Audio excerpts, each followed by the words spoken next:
thudded onto the table like proof. He spoke of the moral danger such pigments represented.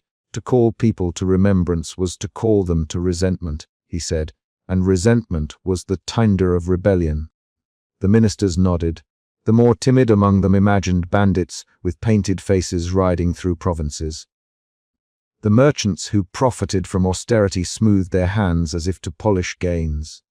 The interrogations were a theatre with no audience invited. Liang was brought before a panel in a brick-paved courtyard and made to stand barefoot on cold stone, while men in plain robes asked him, again and again, where the crates had gone. His answers folded and refolded like thin paper, collapsing into the spaces of suggestion and pressure. Madame Quo's admission that she had passed single jars to certain couriers who promised discretion was the piece Shen needed to claim the network, was more than illicit art. It was a machinery. Aunt May, who had not meant harm but had spoken a village name like one might mention a favorite spice, broke under the smallest pressure. She whispered Zhao's village name, as if naming the place might bring a late infant's comfort. That syllable, offered in a room where men kept lists like prayers, was a fulcrum. It was not only the crudest methods that turned mouths. Fear works its work in quieter ways, the fear of hunger, the fear for children, the fear of a life's small securities being taken away. A dockloader thinks of his family's rice bowl. A midwife thinks of the babies she must feed. A supplier thinks of debts to men who will not forgive a missed shipment. Under such pressures, names pass like coins. When the Grand Secretary's clerks collected the statements, they did more than store testimony. They arranged it to tell a story. Letters were transcribed and annotated. Lists were cross-checked against shipping permits and marriage records. A single scrap Aunt May's note was given a weight heavier than its ink could bear. Shen used it to draw a map across the provinces, a line from a cove where Marina might still watch the tide, to a kiln where Jiao's hand had once tempered a blue, to the palace gates. To people whose taste for order equaled their fear of novelty, this map was an act of salvation rather than condemnation. But narratives have teeth that cut both ways.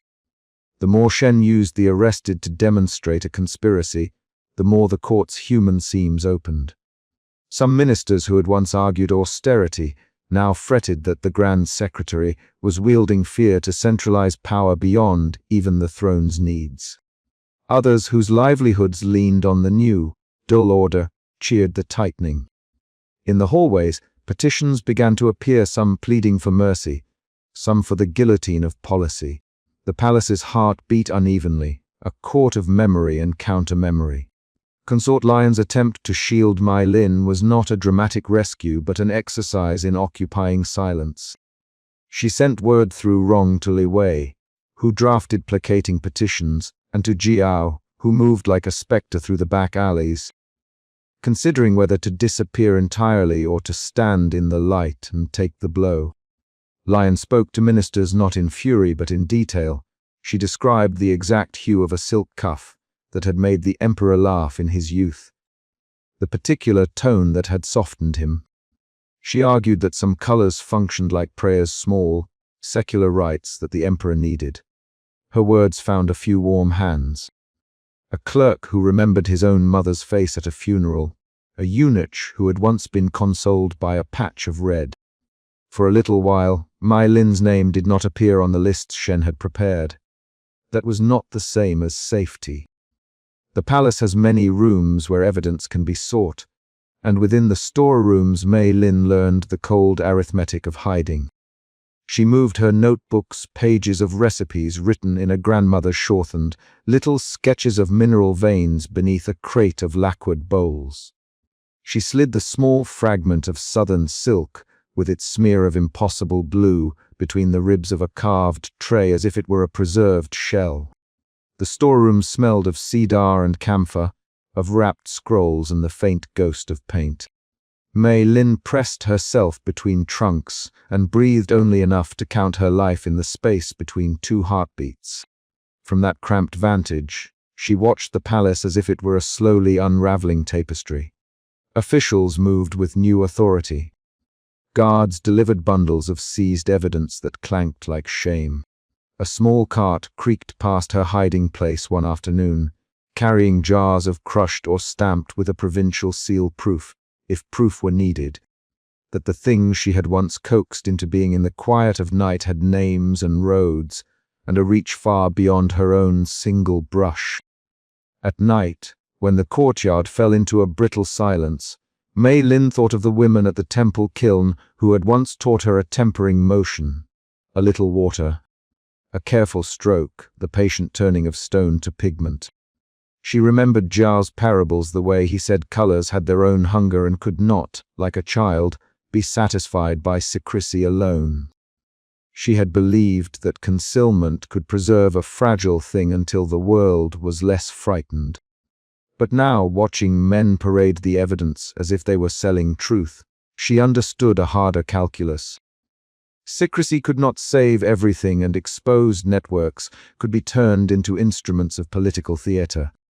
In a brief, merciful hour, the emperor walked through a smaller garden in the inner compound and paused beneath a lantern tree. He smelled the night and blinked as if the world had regained an edge. He touched the bark of the tree and then, almost to himself, said the name of a river from his childhood. The sound reached Mei Lin like a small bell. For a moment she wondered if the color she had coaxed back into one corner of the palace had a life beyond ink and mineral, if it could be a bridge from the present to the shape of a man's past. The thought steadied her, even as the ropes of accusation tightened. The Grand Secretary prepared his next move. He would call a formal inquiry and demand that certain artisans be brought forward to answer charges. He would place the narrative of danger in public view and force the court to choose a side, to accept a controlled, monochrome order, or to allow the dangerous, recollective power of color to roam the palace and beyond. For Mei Lin, the decision shrank the world into two rooms, the storeroom where she hid and the painted inner hall where, if called, she would stand before men who believed in the smoothing of history. She did not yet know whether the court's instruments would break her like a shard, or whether their edges would cut something else. She only knew that the names spoken under pain had braided themselves into a rope that might drag down everyone who had ever dared to keep color alive. She wrapped her dirty hands around a small book and pressed her forehead to its cover as if binding herself to an oath. Outside, somewhere, a cart creaked. Inside, in the depth of the palace, a minister's pen moved across parchment. The next day would bring the summons, and so the palace held its breath. When the summons came, it would not be a simple thing. It would be a call that asked both truth and theater: what histories do we choose to keep, and who, in the end, will be allowed to remember? Mei Lin told herself that she would answer somehow, whether in defense or in silence. But the truth she feared was not only what the court would say, but what the world would remember. When the Grand Secretary's clerk stamped the papers and the rumor unspooled into the city, that color had been dangerous enough to hide, that memory had been a crime. She closed her eyes, feeling the dust on her lashes, and listened to the far-off sounds of the courtyard, the measured steps of guards, the scrape of cartwheels, the thin hum of voices. Somewhere a woman began to sing in a voice so soft it might have been a wisp of thread on a needle, a lullaby Aunt May had once hummed. Mei Lin held that melody like a small, defiant light and felt, deep under the tightening fear, a tremor of resolve. If the court would pull the net tight, she thought, then threads must be doubled in other hands.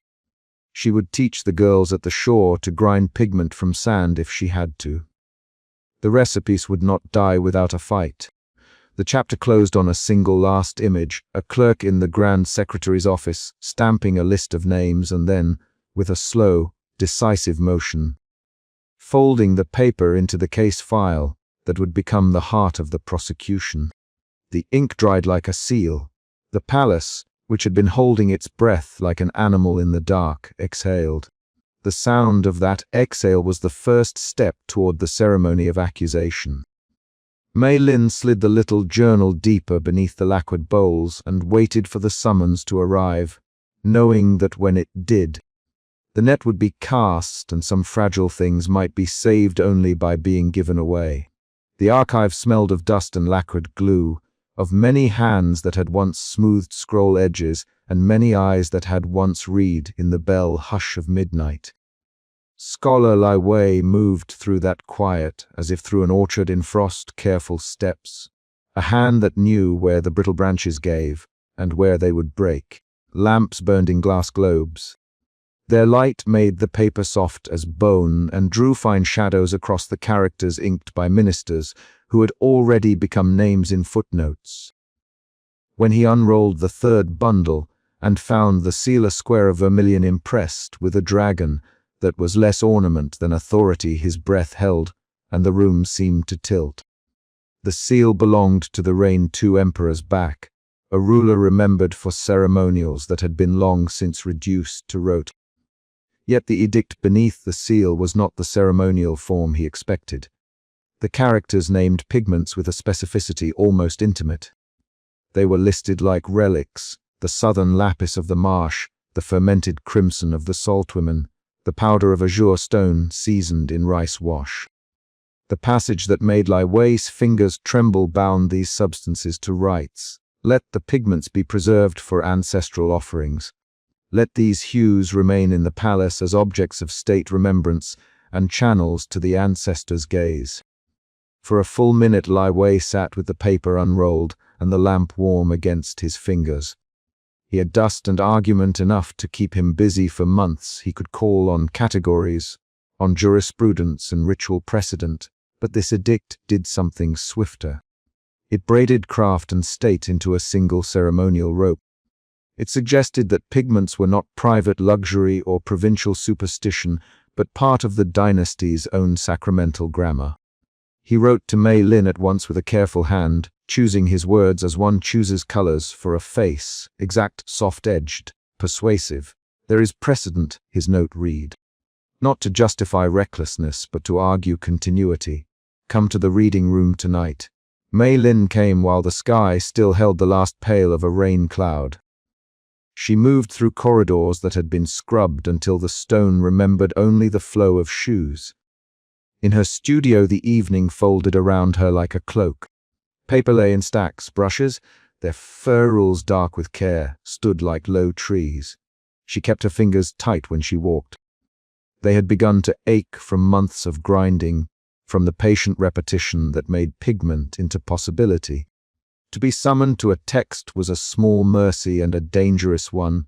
Text could defend, but they could also frame her as a deviant. Lai Wei unrolled the edict between them, lamplight making the ink swell and breathe.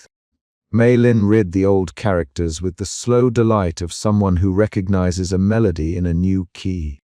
A tidal procession of images rose in her, the southern marsh flats where salt boiled silver, women who sang while they stirred vats of dye, the smell of rice and metal.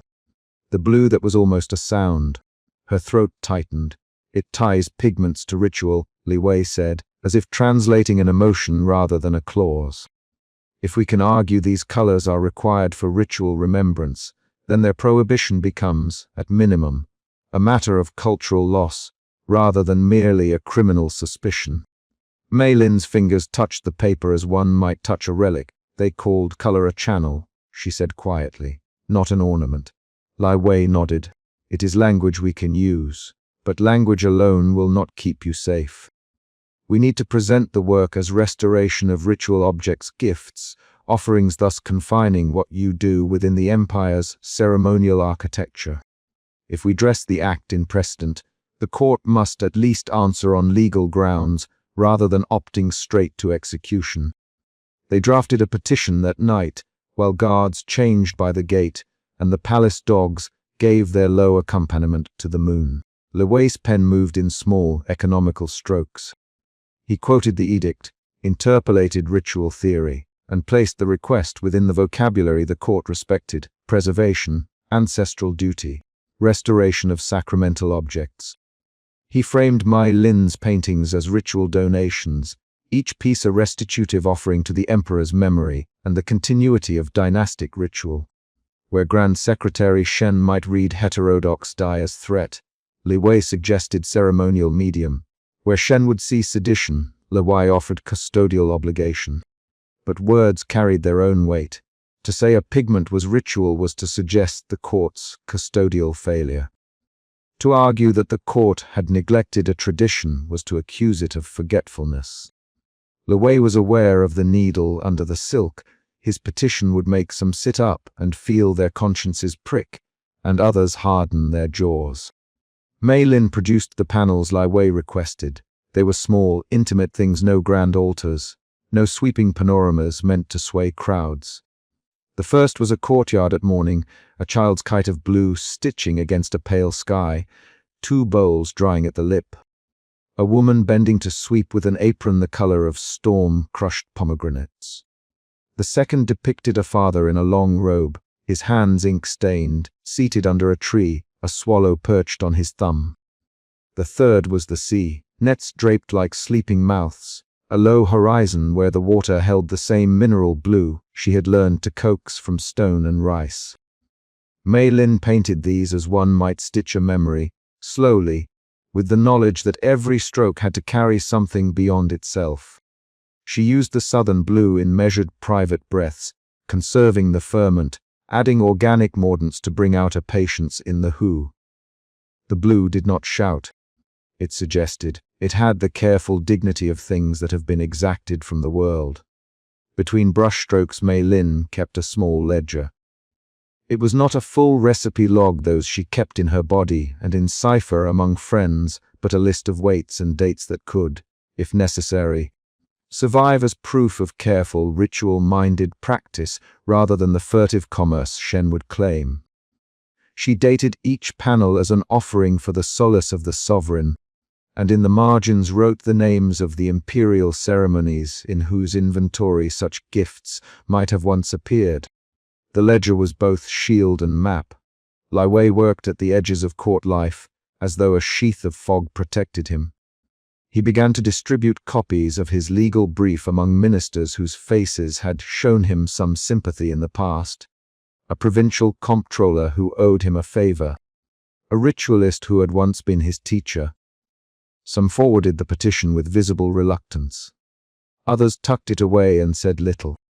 When they came to Grand Secretary Shen, however, the petition became a pebble dropped into a still pond that was then stamped upon. Shen read Li Wei's petition in his council corridor, among screens carved with the dynasty's victories. He read the edict aloud in a voice that had been trained to cut arguments short. "Ritual pigments," he said, and the words sounded like judgment. "You would have the court accept private contraband as part of official ritual?" He asked, though the petition said no such thing. His rhetorical skill was to twist the possible into the dangerous and then refuse to let anyone untie the knot. "We cannot sanctify lawlessness because we long for a shade of blue." Li Wei answered in tones that were softer than the corridors warranted. "It is not lawlessness to honor what our rituals once required. The edict makes pigments instruments of remembrance, not implements of rebellion." Shen's eyes in their black hollows did not soften. "And if the people see the court restoring forbidden colors, what of the merchants and the grain stewards who have adjusted to austere palates? If the banners change, if the people smell abundance in a color they cannot afford, must we then answer for the unrest? Ritual is not a matter abstracted from the needs of governance."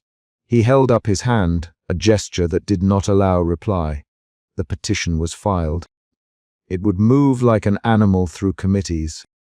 Shen, who had learned that sometimes silence was his most effective weapon, instructed his clerks to schedule a public demonstration of the pigment's effects, a means to assess danger.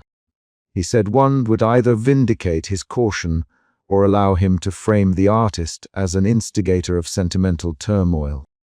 In truth, he meant to expose and then to domesticate. If the pigments stirred the people, Shen would brand them disruption. If they did not, he would declare them superstition and clamp down. That night Mei Lin returned to the studio with a slow, deliberate fear.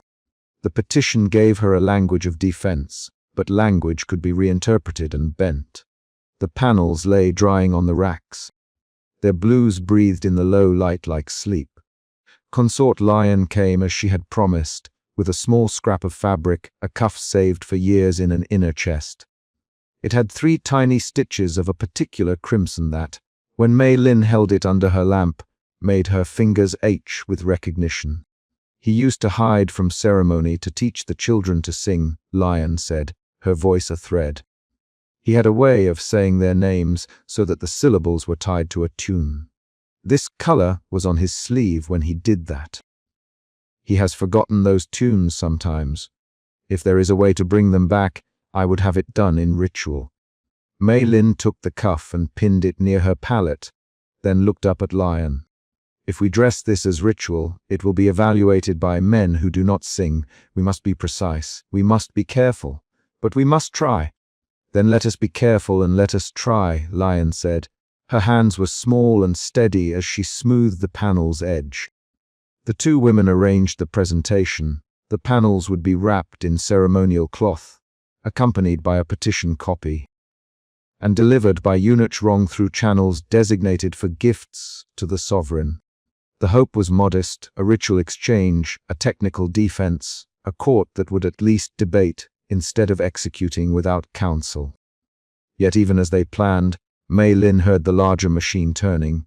The Grand Secretary would not be satisfied with quiet debate. He asked for a public demonstration. In the council corridors, Shen framed it as necessary to state security, while privately instructing inquiries to trace any thread to its supplier and press for confessions. The palace air sat thick with a patience that was not calm but a coiled readiness. The next morning, Mei Lin walked the storerooms with a ledger tucked to her breast. The air smelled of cedar and old lacquer. She inhaled it like a prayer and imagined every stroke she had made laid before ministers, scholars, and, most dangerous of all, the Grand Secretary. She pictured her blue under the high lamps of a demonstration scrutinized, measured, perhaps even mocked. She imagined the emperor seeing the panels as ritual, as offering, as a hand held out of the past. Li Wei continued to press his argument among scholars and minor officials. He threaded the petition through ritual specialists' offices and recused himself from the more political maneuvers, that he might remain credible as a man of letters rather than a partisan. He used antiquarian language, sacramental medium, imperial inventory, ceremonial continuity, words that smelled of incense and were intended to make ministers feel the cold of tradition like a shawl. To some, the language mattered. To others, it was a wrinkle of irony. Li Wei, who had always been a lover of the small truth, now had to dress his love in the heavy fabrics of state. In the afternoons, when the petitions and petitions' replies moved like tides, Mei Lin painted. It was a discipline that kept her hands from shaking. She painted a small room where a boy had once stacked paper boats on a windowsill. She painted a tea bowl cracked at the lip but treasured. She painted the emperor's hand reaching for a scroll and faltering. Each panel was lit as if for an altar, every crease given the dignity of wear. When she added blue to a kite's tail, she felt a small fracture of hope. The pigment did not roar. It spoke. It made the painted air hum with a familiar note. Word of Li Wei's petition circulated unevenly.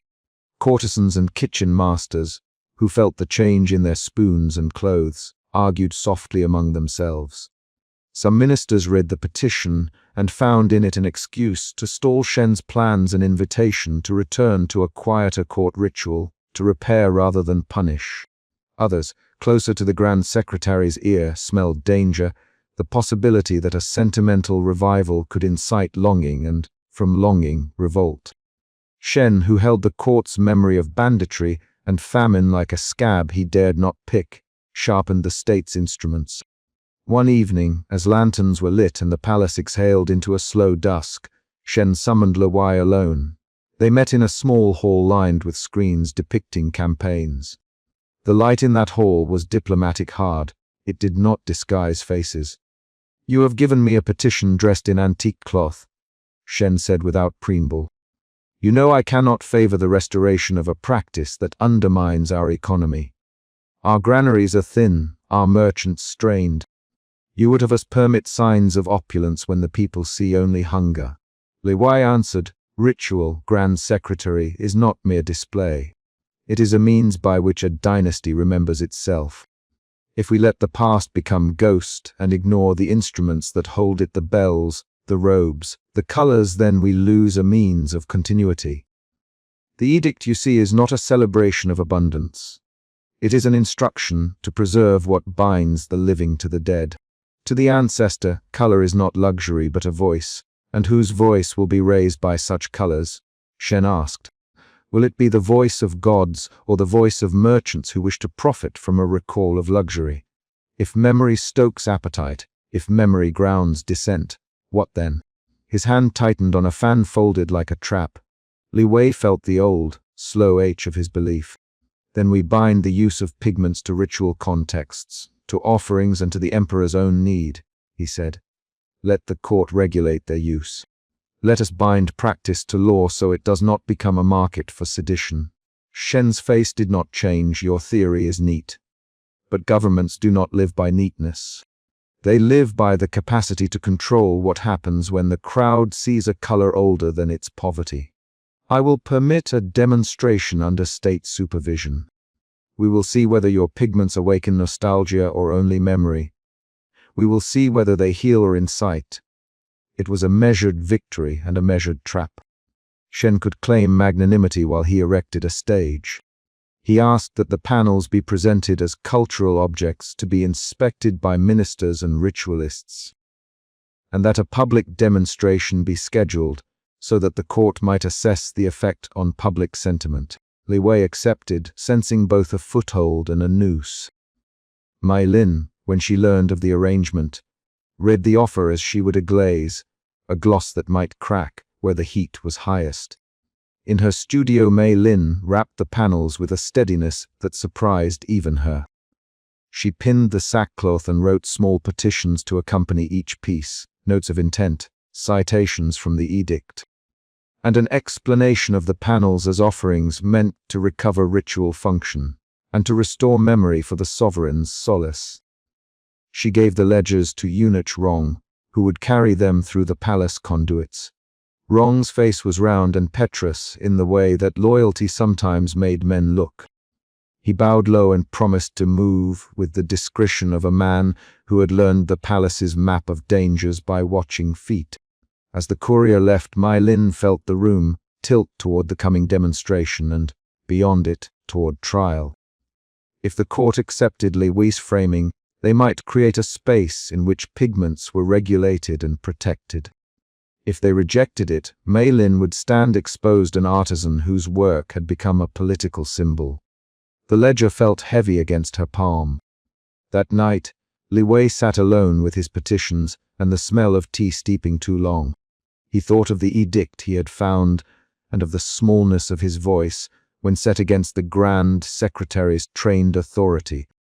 Yet there was a stubbornness in him that had always kept him at the archive table until the sun lifted the dust from page corners.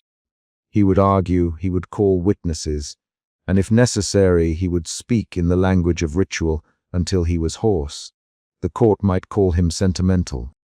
He had long ago accepted that being sentimental in defense of memory was a kind of scholarly sin he would gladly commit. The next morning the palace woke to an order. A demonstration would be held in a week. Ministers would attend. A few merchants would be permitted at Shen's discretion. The intention, public security, hung between the lines. Mei Lin returned to her brushes with the sense of a threshold crossed. She worked by a light that seemed both to anoint and to expose. Each stroke pressed something fragile into the world, a child's kite that might be remembered, a tea bowl's chip that might be forgiven, a hand that might still find the strings of a song. Outside, the city resumed its muted rhythms. Market women folded clothes that had lost their bloom. In back alleys, old sailors mended nets and spoke of the sea where the ore came from, words spoken quietly as if the world could overhear. The palace prepared its spectacle, and within that preparation lay the pivot of choice. If the court recognized the pigment's ritual power, it might open a